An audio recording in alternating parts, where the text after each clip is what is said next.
everyone and welcome to We Learn Legal. My name is Sheva Khan and I am a BA LLB Honours Graduate Gold Medalist, and through this channel We Learn Legal, I am going to help you all CLAT aspirants to get to your dream of cracking CLAT exam and firstly beginning with learning the main important subjects.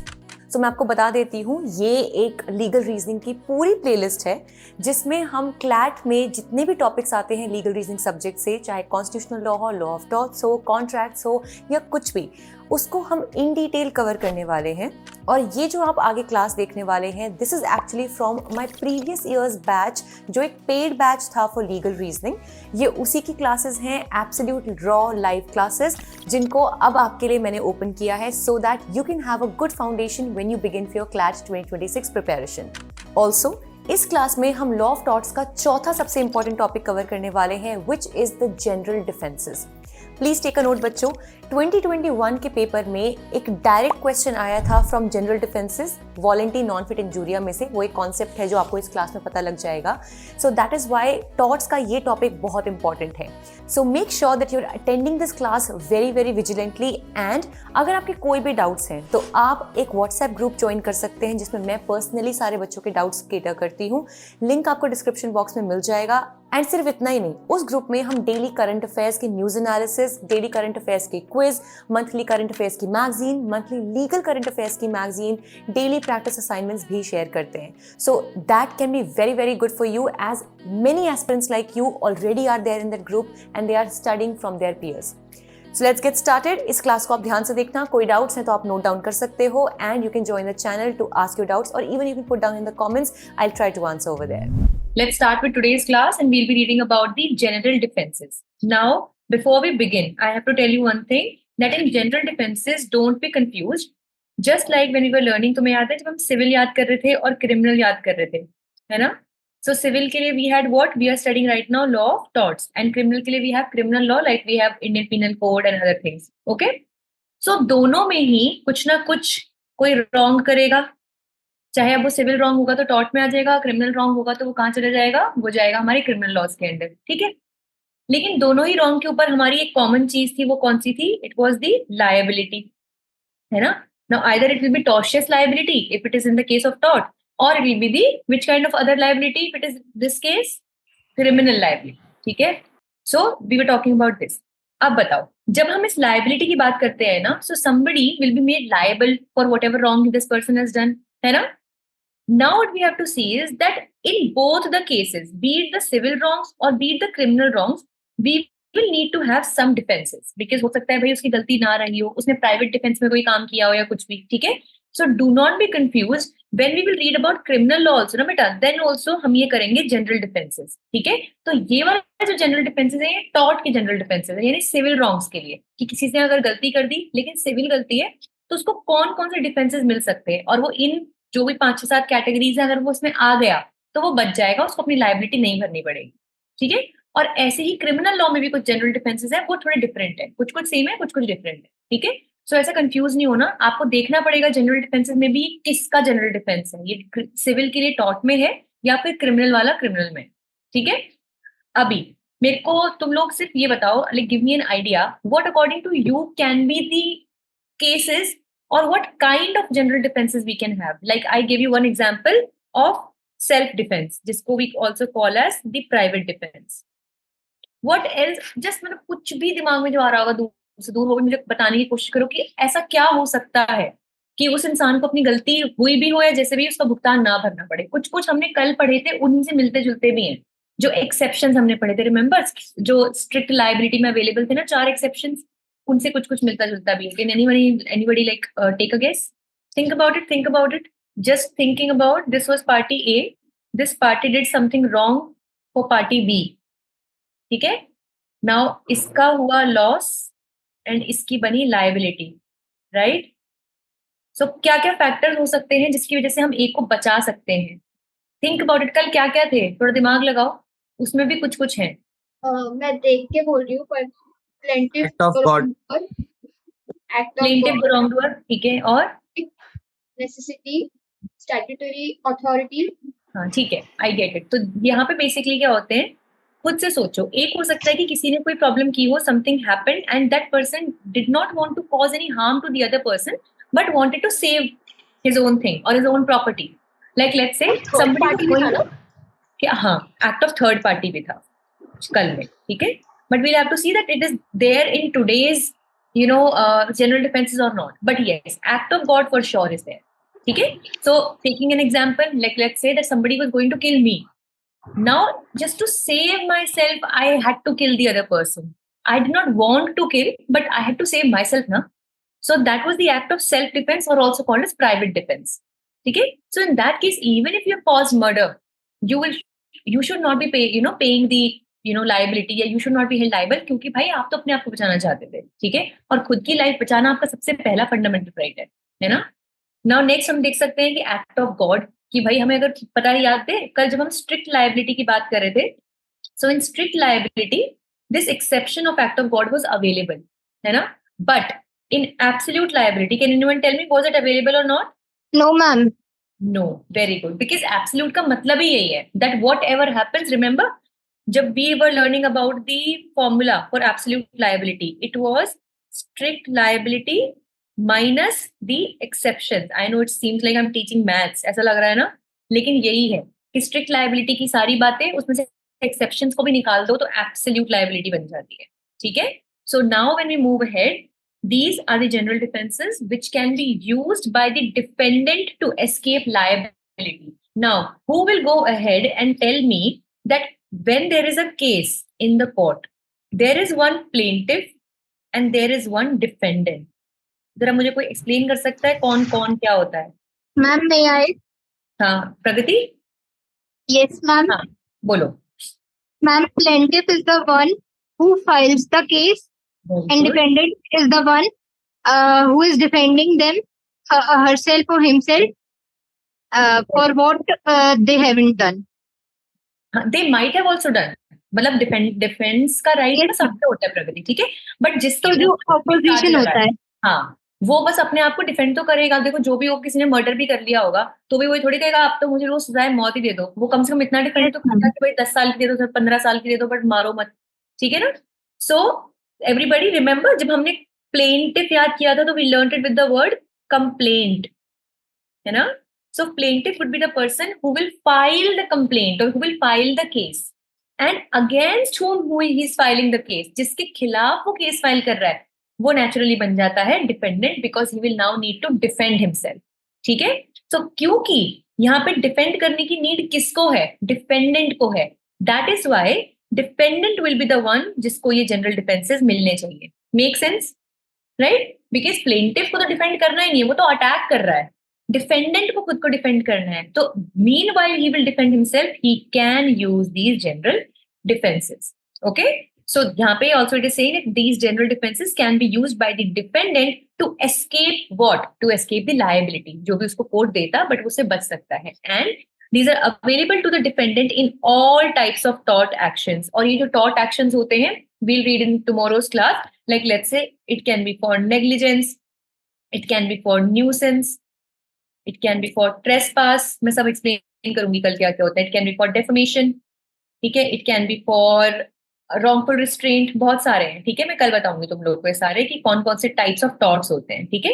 सो कोई भी हो, इन सब के लिए general defences available हैं. All we have to see it that which general defense is applicable in the given situation. Okay, because not, see, सोचो, let's take an example. If we are taking the general defense of act of God, कुछ होना भी तो चाहिए, कोई भूकंप, earthquake कुछ तो आया होगा तब तो ना. अब ऐसा तो नहीं हो सकता कि बैठे बैठे आपने तिल्ली से आग लगा दी और आपने कहा कि नहीं भाई बिजली कड़की थी और आग लग गई. नहीं नहीं, ऐसा नहीं होगा, ठीक है. यहाँ पे you have to then show that act of God actually happened, तो आपको तभी वो डिफेंस यूज करने मिलेगा, ठीक है. Now as per this chapter 8 हमारे पास जनरल डिफेंसेस होते हैं, ठीक है. There are 8 general defences. The first one, remember कल भी हमने जो पढ़ा था, plaintiff the wrongdoer. It was plaintiff's mistake only. So भाई अगर आपकी गलती है, defendant will not be paying or he'll not be liable for your mistake. So पहले में if the defendant proves that it was the plaintiff only who did the wrong, जिसकी वजह से नुकसान हुआ इसको खुद को, then it can be a defense. Okay? So first one is this. Second, we all know and understand the defense of private defense, है ना, कि भाई सेल्फ डिफेंस में खुद को बचाने के लिए हमने क्या. अच्छा, and one more thing बच्चों, This is all applicable on your body and also on your property. So if let's say somebody was trying to burn down your factory that had मतलब lakhs of लाखों का सामान आपकी factory में था, ठीक है? So आप अपनी प्रॉपर्टी को बचाने के लिए भी कर सकते हो. तो private defence is to defend not just your body but also your property, your home, your factory, your work space, anything. ठीक है? Necessity, by necessity we mean बच्चों, अभी मैं तुम्हें एक्सप्लेन भी करूंगी that there was no other way but to do this whatever the defendant did. So it was the need of the hour. इसको कहते हैं ना कि उस वक्त ये जरूरी था for any more important purpose और व्हाटएवर. ठीक है? That was a necessity. चौथा, इनएविटेबल एक्सीडेंट, मतलब एक ऐसा एक्सीडेंट जो अवॉइड नहीं किया जा सकता था. It couldn't have been avoided whatsoever. So here plaintiff तो चलो उसका नुकसान हुआ but dependent was not in the position to avoid it at all. तो what could have he done? वो हो गया एक्सीडेंट. ठीक है? Now this also called as vis major. इसको ना बच्चों कंफ्यूज मत होना, कभी कभी ना आपको ये विज मेजर के नाम से भी दिखेगा. Act of God also known as, इसको विज मेजर, वी मेजर कुछ भी कहते हैं. ठीक है? सो एक्ट ऑफ गॉड आपको पता ही है कि अगर भाई कोई ऐसी चीज थी जो नेचुरल रीजंस की वजह से हुई. ठीक है? इसका कॉज जो था वो नेचुरल था. ठीक है? Next, mistake. ठीक है? इसमें कॉन्ट्रैक्ट वाली मिस्टेक पे मत चले जाना, बट मिलता जुलता ही होता है कि you didn't intend to do this but it just happened. ठीक है? वो हो गया बस, अब व्हाट टू डू. ठीक है? ये गलती थी, गलती से किया, इंटेंशन से नहीं किया. Seventh, statutory authority. Statutory authority का मतलब होता है, स्टैट्यूट मतलब बच्चों होता है लॉ. ठीक है?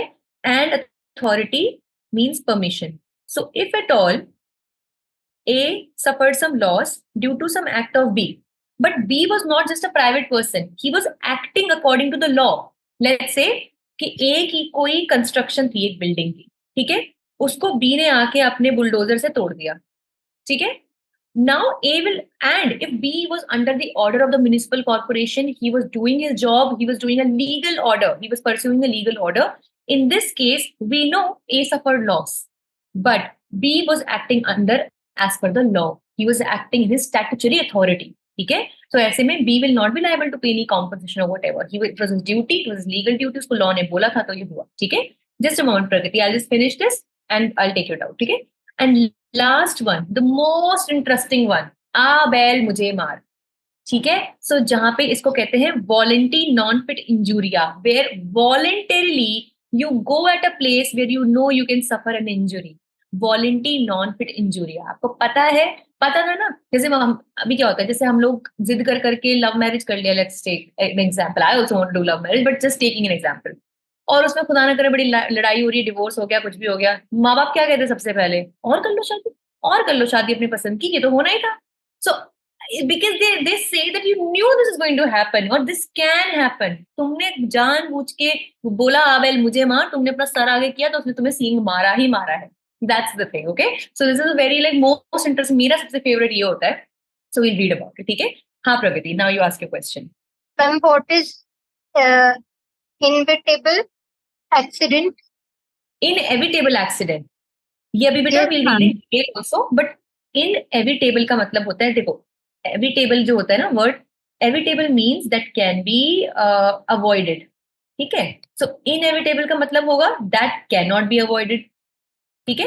So let's say that A, giving an example, for let's say A was coming with his car, ठीक है? And सामने से B was also coming with his truck. Now everything was going okay and everything, but यहाँ पे आके B realizes that the brakes of his truck have failed. ठीक है? और ये एक्सीडेंट का मतलब बेटा सिर्फ रोड एक्सीडेंट नहीं है, मतलब कोई भी ऐसी अनहोनी, कुछ भी ऐसा होना. ठीक है? But I'm giving you an example of this. So let's say that now it was not the mistake of B.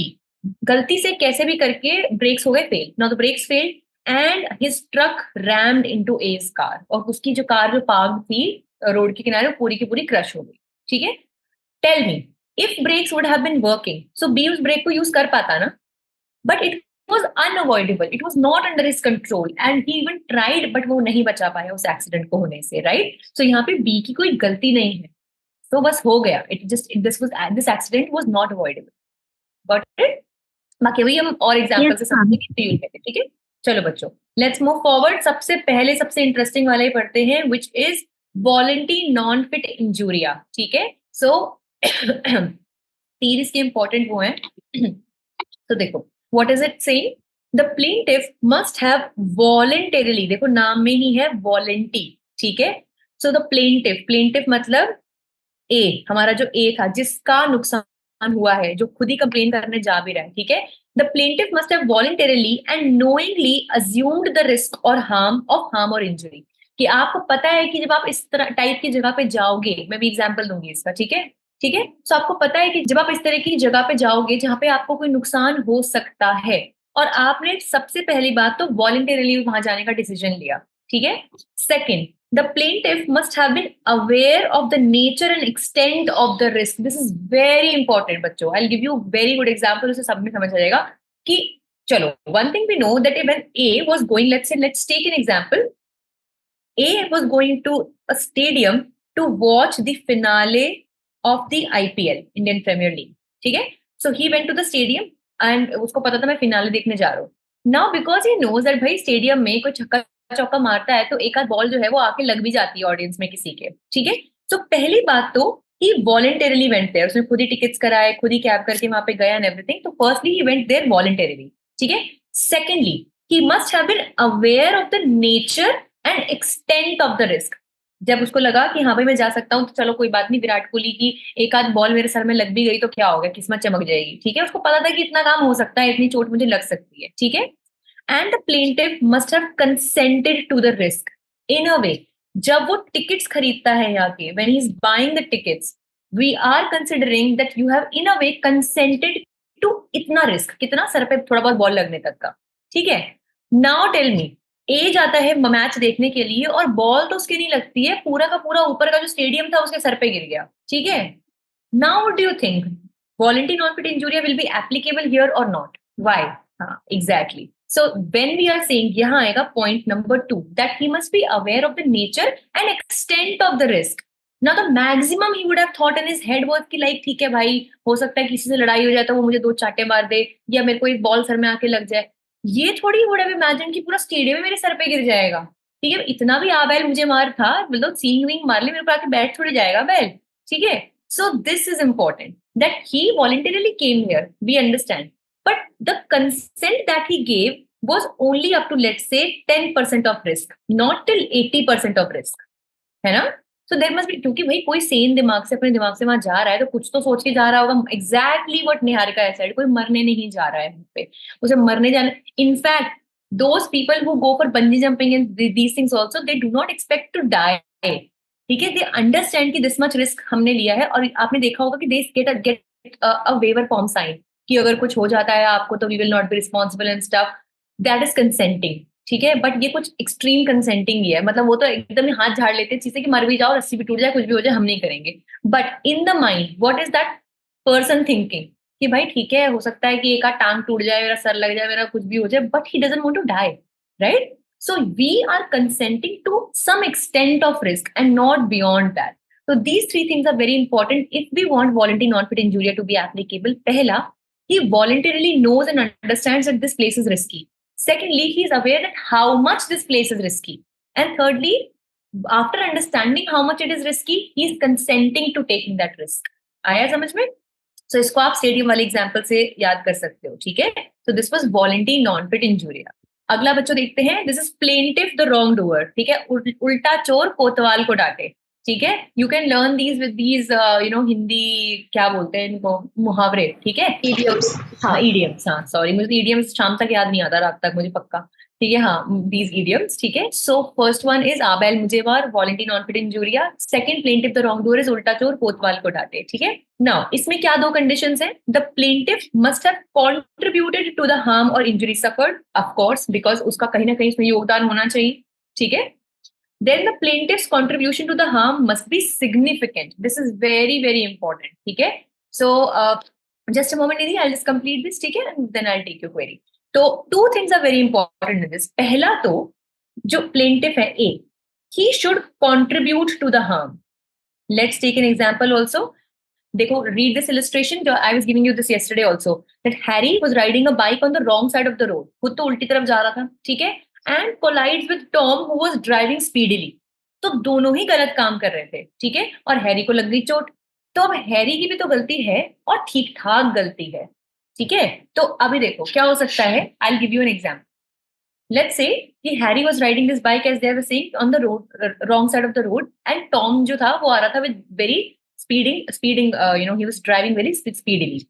So both A and B, remember I gave you the example of contributory negligence, that दोनों ही गलती पे थे. So इसमें whatever harm now A has suffered, B alone will not be responsible for it because A was also a wrongdoer. His mistake was there, but बच्चों यहाँ पे what will create the difference is how much was A at mistake. कितनी गलती थी plaintiff की. Let's again I'm giving you an example. तो ये A जो था, he was going on the right side of the road, सब ठीक था, ठीक है. But what happened that he was supposed to cross the road, and as soon as he was crossing उसका shoelace खुल गया. ठीक है, उसने सोचा कि मैं फटाफट से shoelace बांध लेता हूँ. ठीक है, so he was on a zebra crossing. हालांकि उसको रुकना नहीं चाहिए था, he shouldn't have stopped, है ना. But still he thought, okay, I'm on a zebra crossing, let me just tie my lace. तभी जो ये B था वो एकदम से आया और बहुत स्पीड से ना उसने ब्रेक लगाया ना कुछ, और उसने ठोक दिया A को. ठीक है, अब देखो कहने को डेफिनेटली प्लेंटिफ की भी गलती है, उसे नहीं रुकना चाहिए था जेब्रा क्रॉसिंग पे. बट क्या वो इतनी बड़ी गलती है कि हम बी को बिल्कुल ही उसके लायबिलिटी से माफ कर दें, उसको डिफेंस दे दें? What do you guys think? कि ए जब रुका शूलेस बांधने के लिए, ठीक है, सो it was his mistake, he shouldn't have stopped on the zebra crossing, right? But B came and he didn't stop, he didn't put any brakes or what, आके सीधा A में ठोक दिया उसने. ठीक है, so हाँ, फर्स्टली B को ये ध्यान रखना चाहिए कि जेब्रा क्रॉसिंग के यहाँ पे जो डिस्टेंस है उसमें धीरे गाड़ी चलानी है, इतने जोर से गाड़ी चलानी है. करेक्ट है ना. सो इसमें A की गलती है, मतलब कह सकते हैं plaintiff is also a wrong doer. But the point number 2, that how much of the wrong done by him is significant in the actual loss, कि उसकी वजह से एक्चुअल में कितना लॉस हुआ है. तो भाई इतना बड़ा गुनाह नहीं किया था उसने, वो जेब्रा क्रॉसिंग पे he was supposed to remain safe. हाँ, उसको नहीं रुकना चाहिए था, बट बी की मेजर गलती है, तो इसको कॉन्ट्रीब्यूटरी नेग्लिजेंस उस लेवल का नहीं मानेंगे, and that is why plaintiff the wrong doer नहीं लगेगा. हाँ, अगर उसकी मेजर गलती है, पूरा योगदान था अपने खुद की चोट खाने में, then of course plaintiff will be also a wrong doer. ठीक है, हाँ नहीं अब पूछो. मैम फर्स्ट वाले को रिमेम्बर करने में कुछ मुहावरा बोलो. हाँ, वो था ना, आ बैल मुझे मार. ओके, और सेकंड में क्या था? उल्टा चोर कोतवाल को डांटे. जब कहते हैं ना कि कोतवाल को पुलिस ऑफिसर, कि चोर खुद उसकी डांट लगा रहा है, सोचो. तो यहाँ पे भी ये कि खुद ही उसने काम किया, उसने भी अपने कंट्रीब्यूट किया, and still he is like कि मुझे कॉम्पनसेशन दो अभी. ठीक है, सो चलो आगे बढ़ते हैं. Third one, inevitable accident. ठीक है, सो यहाँ पे Pragati will cover inevitable accident.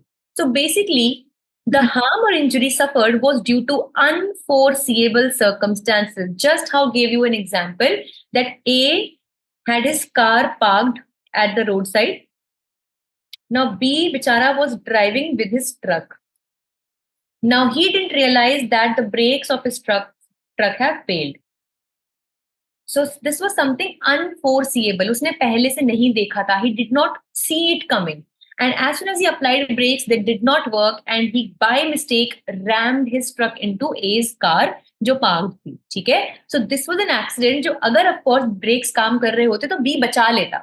But because these brakes were not working and he did not know this before, so this was an inevitable और unavoidable. बच्चों इसको ना unavoidable से भी याद कर सकते हो. ठीक है, unavoidable accident. ठीक है, so illustration देखो क्या है. Illustration मतलब example. ठीक है, The defendant and the plaintiff were participating in a pheasant shooting. Pheasant एक तरह की चिड़िया होती है. ठीक है, तो उसको शूटिंग के मतलब हंटिंग पे गए event. Now while the defendant was aiming at a pheasant, the bullet ricocheted off an oak tree and hit the plaintiff, causing serious injury. So what happened? A और B ये दोनों गए hunting पे. ठीक है, यहाँ पे था एक पेड़, ठीक है, और यहाँ पे थी वो चिड़िया. अरे भैया चिड़िया कैसे बनेगी अभी, पता नहीं, मतलब सॉरी चिड़िया नहीं आ रही मेरे से बनानी. ठीक है ना. So what happened, they both went to shoot. Now A was also there, B was also there. What happened, B जो था he put a target on the pheasant as in this चिड़िया, but by mistake it got hit the tree. ठीक है, and this tree it got deflected from the tree and hit A. तो was he aiming at A? No. Did he really know that this will actually hit the tree and वो वहां से reflect होके भी कहाँ को निकल जाएगी, ए में जाके चली जाएगी? No. So this was an inevitable accident जो voluntarily उसने नहीं किया, but he couldn't avoid it from happening. Okay, so this is the question. हाँ, पूछने दी. मैम आपने एक एग्जाम्पल बोला था कि एक लड़के को दूसरे लड़के ने बोला कि आम तोड़ पेड़ पे से, उसने पत्थर मारा, बट ही डिडंट नो कि उसकी दादी नीचे बैठी हुई है तो उसको पत्थर हाँ. लग गया था. Exactly. One of the examples of inevitable accident है ना, क्योंकि उसने सोचा भी नहीं होगा दूर दूर तक कि वो पत्थर गिरेगा या आम गिरेगा और दादी के सर पे गिरेगा जाके. ठीक है, had he known कि भाई इसकी दादी पलंग डाल के सोती है नीचे, उसने भी नहीं बताया, इसने भी नहीं बताया, now what to do. ठीक है, so this is very good, Nidhi. So this is a very good example of inevitable accident. When you did not intend, you could not even see it कि ये हो जाएगा और वो हो गया. ठीक है, so this is inevitable accident. Now next, ये तो भैया मतलब सबसे safe, but what to do is the act of God. जहाँ कुछ समझ ना आए भगवान को के ऊपर डाल दो सारा कुछ. ठीक है, so the harm or injury suffered was due to natural events beyond human control. This is very, very, very important, बच्चों. This is the entire gist of act of God, that this thing should be beyond human control. Giving you an idea, जब छोटे मोटे भूकंप आते हैं, tremor, जिसमें बस खाली टेबल कुर्सी हिलती है, that cannot be considered as act of God. ठीक है, because here you could take situation under your control. 2 minute में वो भूकंप भी रुक गया. ऐसा नहीं होना चाहिए that anything that you had just broke या आपसे वो टूट के बाहर कोई निकल गई. इतनी सी चीज को act of God नहीं बोल सकते. Only when such a natural event is beyond human control. Let's say कुछ तूफान आ रहा है normal, ठीक है, it will not be act of God, ठीक है, but that the speed is 150 kilometre per hour. ठीक है, everything is just running, सब उड़े जा रहा है, सब कुछ हो रहा है. No human can really do something about it, anything about it. That is something that is beyond human control. So act of God को determine करने का कौन सा important essential factor है, that these natural circumstances should go outside the control of any human. Okay, तभी जाके भगवान का नाम लगा सकते हो, वरना ये नहीं. जब तक कंट्रोल कर सकते थे, then it is your responsibility only. ठीक है, and the defendant could not have prevented the harm और इंजरी, ऑफ कोर्स, बिकॉज वो कब प्रिवेंट नहीं कर पाएगा, when it is actually out of his control, right. So if it is seen that the dependent could control it, but yet he did not, then it will not be act of God, he will be liable. But he tried, he could not control it because it was so vast, it was so powerful. So वहां पे आ जाएगा act of God. ठीक है, यहाँ पे देखो, there are some examples for you. This अभी मेरे ख्याल ये कुछ टाइम पहले की न्यूज का है. If I'm like, I don't remember the date I was picking up. I think ये 23 के एंड का ही है या फिर अभी रिसेंट का ये.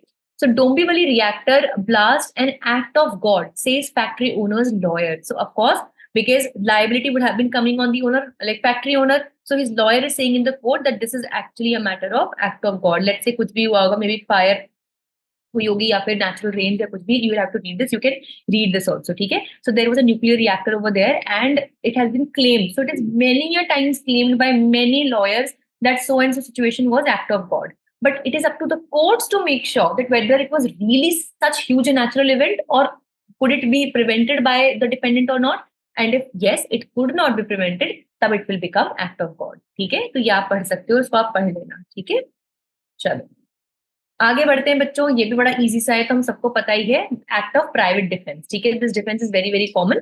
तो यहाँ पे the dependent must have acted in self defence or defense of another person or property. So this is one very important thing. बच्चों यहाँ पे ही ना कोई क्वेश्चन आ सकता है और आप फंस सकते हो, तो इसको प्लीज प्लीज इसे ध्यान से देखो कि when I'm talking about this person A, ठीक है, and there is this person B, ठीक है.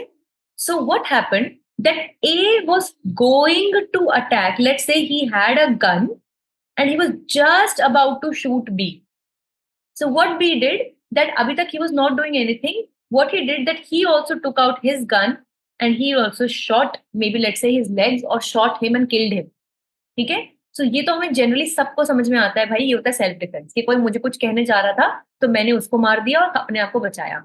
बट इसका स्कोप जो है ना, it is wider than this. Read it. If we have done this act in self defence और defence of another person और प्रॉपर्टी, तो 3 थिंग्स आर इंक्लूडेड. फर्स्टली, आप प्राइवेट डिफेंस यूज कर सकते हो फॉर सेल्फ, मतलब खुद के लिए. दूसरा, आप अपनी प्रॉपर्टी के लिए उसको यूज कर सकते हो. एंड तीसरा, even to save another person. So you never know that you get a question where they give you a circumstance where, let's say, they say that B, A was going to shoot C, and B knew that if he'll not do anything, then C will die. So B ने अपनी gun निकाली और A को मार दिया. So do you think he will get the, defense of private defense? Yes. तो अगर आप खुद को बचाने की कोशिश करो, अपनी प्रॉपर्टी को बचाने की कोशिश करो, या किसी और इंसान को भी बचाने की कोशिश करो, तब भी आपको, भले ही आप बचाया आपने किसी और को, खुद को नहीं, लेकिन आपको ये डिफेंस मिल जाएगा। ठीक है, so this is very very normal. So इसको याद रखना। तो इसमें कभी भी कंफ्यूज मत होना कि कभी क्वेश्चन आए तो रिमेंबर देयर आर 3 थिंग्स जिन पे प्राइवेट डिफेंस एप्लीकेबल होगा, खुद पे, खुद की प्रॉपर्टी पे, और अपने किसी भी दोस्त पे या कोई भी और इंसान जो है उस पे। ठीक है, चलो next what is it saying, that the dependence action must have been necessary to prevent harm or injury. Now this, bachcho, is also very important. Here there was a reason why I said that A was pointing a gun, because we know that it will only take a few seconds to A and he can shoot and kill B or C, whatever. ठीक है, but let's say अभी ए के हाथ में, जैसे south Indian movies में वो दिखाते हैं ना, कुदाली सी है या फिर एक ईंट पत्थर है। ठीक है, सो यहाँ पे he only let's say has a stone जो वो आपके ऊपर फेंक के मार सकता है, बट आपने उसके जवाब में गन से उसको शूट कर दिया। सो क्या आपकी जो डिग्री थी of retaliation, the degree to save yourself, was it not too much? क्या लगता है आप लोगों को? क्योंकि वो इतना कुछ नहीं करने वाला था, वो आपको जान से मार भी नहीं पाता शायद, वो तो एक पत्थर उठा के फेंकता, उसने भी पत्थर एम ही किया था और आपने बंदूक से गोली चला दी। So it should be made sure that the kind of defence that you took, it should be proportionate with the kind of attack that was going to come, है ना? सो ऐसा नहीं हो सकता कि कोई आप पे एक पत्थर फेंकना चाहता था और आपने सीधा गोली मार दी। ठीक है, सो आप वो ईंट का जवाब पत्थर से, इतना याद रख सकते हो। तो प्राइवेट डिफेंस इज बेसिकली ईंट का जवाब पत्थर से, तो उतनी ही डिग्री से करोगे, थोड़ा बहुत इंक्रीज कर सकते हो ऑफकोर्स, पर ऐसा नहीं कि कुछ भी। लेट्स से किसी ने आप पे एक वो चलाया, वो गुब्बारे फोड़ने वाली बंदूक नहीं होती, और आपने पूरा मिलिट्री टैंक उसके ऊपर चला दिया। ठीक है, ये नहीं हो पाएगा। ठीक है, सो ईंट का जवाब पत्थर से ही कर सकते हो, ईंट का जवाब आप बंदूक से नहीं दे सकते। ठीक है, तो इस तरह से you can remember. Next, mistake. ठीक है, ये तो बड़ा मतलब क्या ही बोले, हर जगह हो जाती है। देखो यहाँ पे क्या है, the defendant must have made an honest mistake. तो this is essential number 1, that the mistake should be honest. जैसे कहते हैं ना, गलती से मिस्टेक हो गया, ठीक है, कि सच में गलती से हो गया, ये नहीं कि ओ अच्छा मुझे पता ही नहीं था। अरे भाई पता कैसे नहीं था, 100 बार उसने बता दिया होगा, ठीक है, तब भी तुमने अगर नहीं सुना है और जानबूझ के और acting innocent, that will not work. In all honesty you should have committed that mistake, पहला। ठीक है, this mistake was made in good faith, मतलब आप कुछ अच्छा ही करना चाह रहे थे, बस वो हो गई गड़बड़। ठीक है, जैसे कि आई will give you an example, तुम्हें क्या ही बताऊं मैं। ठीक है, इट वाज नॉट, और तीसरा बताती हूँ मैं एग्जांपल बताती हूँ, तीसरा मैं बताऊं? Not intentional. मैं तुम्हें ना एक ऐसा एग्जांपल बताती हूँ मेरे जीवन की सच्चाई। When I was in 11th class, so I had a boyfriend. ठीक है, सो अब तो मतलब I can say my parents also got to know about him, I can never say कि that they knew about him, the parents always get to know about your boyfriends. ठीक है, तो this is exactly the example of mistake. So what happened कि क्योंकि भाई मैं मतलब उस टाइम स्कूल में, तुम लोग के टाइम में तो भी like having a phone is such a common thing. ठीक है, मेरे टाइम में तो 10th में कहाँ 10 सीजीपीए लाई थी, तब जाके I asked for a phone कि हाँ नहीं अब तो I deserve a phone and stuff. तो 11th की बात है, 11th 12th की बात होगी। So I was talking to him, तो पहले तो वो मैसेज चलते थे, एसएमएस व्हाट्सएप वगैरह तो होता नहीं था। ठीक है, so I specifically wrote to him, ठीक है, कि देखो listen, I am going to keep my phone, तो यू डोंट रिप्लाई। ठीक है, ये तो बहुत ही मतलब अब तुम लोग के टाइम में इतना होता होगा नहीं होता होगा कि आप रिप्लाई मत करना, because I was just going to leave my phone like this. बोलिए बच्चों, अब ना ये फेस लॉक फिंगरप्रिंट इतना होता, पहले कुछ नहीं होता था, आपका पासवर्ड सबको ही पता होता था। ठीक है, सो आई आई मतलब रोड टू हिम कि ये देखो रिप्लाई मत करना, I am just leaving my phone. ठीक है, अब मैं तो निश्चिंत होके चली आई कि ठीक है भाई नहीं रिप्लाई करेगा, बोल दिया है तो ना। वो अल्लाह का बंदा, ठीक है, उसने मेरा मैसेज पढ़ा ही नहीं और उसने रिप्लाई कर दिया। ठीक है, बिल्कुल भी मैं बाय बोल चुकी थी और लास्ट में मैंने ये मैसेज बोला था इसको कि आप रिप्लाई मत करना इस बाय का, उससे पहले वो अपना बाय भेज चुका होगा कि okay bye, take care, I love you. Of course, क्योंकि बाय टेक केयर तक लिखता तो कोई प्रॉब्लम ही नहीं थी। Oh god, oh god, do you know he still is a not a friend but like we talk sometimes, तो he is getting married also, my god. ठीक है, तो लिख दिया उसने तो, और इतनी स्माइलियां चिपकाई साथ में कि पता नहीं कितना ही उसको प्यार होगा मुझसे। ठीक है, अब मैं तो पूरे मतलब निश्चिंत होके फोन छोड़ के बैठी हुई थी। मेरी मौसी ने, दिस मौसी वो तो स्ट्रिक्ट वाली मौसी, ठीक है, पढ़ लिया। एंड आई वाज लाइक ये मुंह क्यों बना के बैठी है यार, फोन में तो कुछ था भी नहीं, व्हाई, मतलब क्या देख लिया ऐसा। तो शी इज लाइक कि who is this, who, this this boy जो तुमको मैसेज किया है। तो कौन सारा मुझे मैसेज कर दिया यार, मुझे लगा कि किसी चिंदी चोर ने मैसेज किया है पक्का मुझे, बिकॉज मुझे like, उस टाइम बहुत लड़के वड़के नंबर लेके कर देते थे मैसेज। तो मैंने कहा कौन बदतमीज है दिखाओ, तो कि नंबर सेव है तेरे फोन में, कौन बदतमीज है मैंने कहा अच्छा, एंड इट हैपेंड। और मैंने कहा शिट, मैंने किस कर दिया, वो बोला था मैंने रिप्लाई नहीं करने के लिए और उसने कर दिया रिप्लाई। देखो मतलब मुझे तो ऐसा हो गया कि जिंदगी से मेरा विश्वास ही उड़ गया कि भाई इसका मतलब कोई आपकी बात सुनता मानता नहीं। आई डेंट नो कि उसको पता ही नहीं था कि मैंने ये मैसेज किया है, ठीक है। अब तो व्हाट्सएप में नहीं है कि डिलीट मैसेज कर दो, डिलीट फॉर एवरीवन कर दो, ठीक है। So what mistake he did was an honest mistake, ठीक है, बिकॉज उसको नहीं पता था कि बेचारा को मैं फोन छोड़ने वाली हूँ। वो प्यार जता रहा था, गुड फेथ में जता रहा था, ऐसा तो नहीं कि मैं पकड़ी जाऊं इस करके कर रहा होगा करके, ठीक है। एंड ऑफ कोर्स बेचारे का काम जो था वो इंटेंशनल नहीं था, ठीक है। So this is an example of a mistake. So कभी कंफ्यूजन होगा, मेरा ये इंसिडेंट याद कर लेना तुम लोग, ठीक है, तुमको खूब समझ में आएगा मिस्टेक किसको कहते हैं, ठीक है। हाँ भाविका पूछो।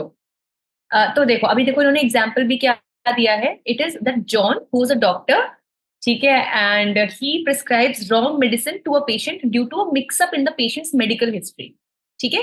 सो what happens is that, okay guys give me a moment, what is going on, why everybody is laughing, I am also laughing तुम लोग को अपनी कोई बात याद आ रही है या जो भी है, आई डोंट नो, ठीक है। सो बट या this is a real incident, और मेरी मेरी किस्मत इन मामलों में बहुत खराब आई है ये was about to tell you कि आप रॉकस्टार देखो, जॉर्डन वाली। हाँ मैंने देखी है। वापस आ गई ना थिएटर में, तो आई वाज सेइंग कि यू गो। अच्छा। हाँ, oh I didn't know. And you are like is married, I am like मत देखो। ओके सो मैंने कभी भी रॉकस्टार लाइक थिएटर वगैरह में नहीं देखी थी, मैंने बहुत रो पीट के, मुझे लोगों के प्रेशर की वजह से देखी थी मैंने ऑनेस्टली, कि बहुत अच्छी मूवी, पता नहीं मुझे उस टाइम पसंद नहीं आई थी, ठीक ही होगा कुछ देख के आती हूँ, चलो ठीक है।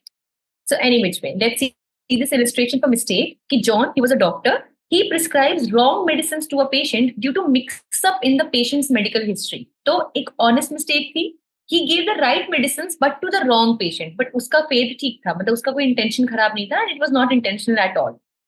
Now the patient suffers an adverse reaction because of the medicine, however John cannot be held liable for the harm caused as he made an honest mistake, ठीक है। तो यहाँ पे अगर को जरा भी आइडिया होता कि ही इज डूइंग इट जानबूझ के या कुछ भी, then of course he would have been liable, but he didn't know, he honestly believe that it is this patient only, prescribe the best medicine only, but अब जो गड़बड़ हुई वो हो गई, ठीक है। तो this is mistake. Now seventh one is necessity. ये बच्चों बहुत इंटरेस्टिंग सा है, एंड ये many times we under estimate this general defence, but it is a very important one, ठीक है। नाउ नेसेसिटी की भी दो रिक्वायरमेंट्स है। पहला, the defendant's actions were necessary to prevent greater harm और इंजुरी, ठीक है। सो बेसिकली जिसको कहते हैं ना दुर्घटना से देर भली, इट्स समथिंग लाइक दैट, कि to prevent a greater harm, जो हो सकता था उसको रोकने के लिए he had to commit this टॉट। I will give you an example, you will understand, ठीक है।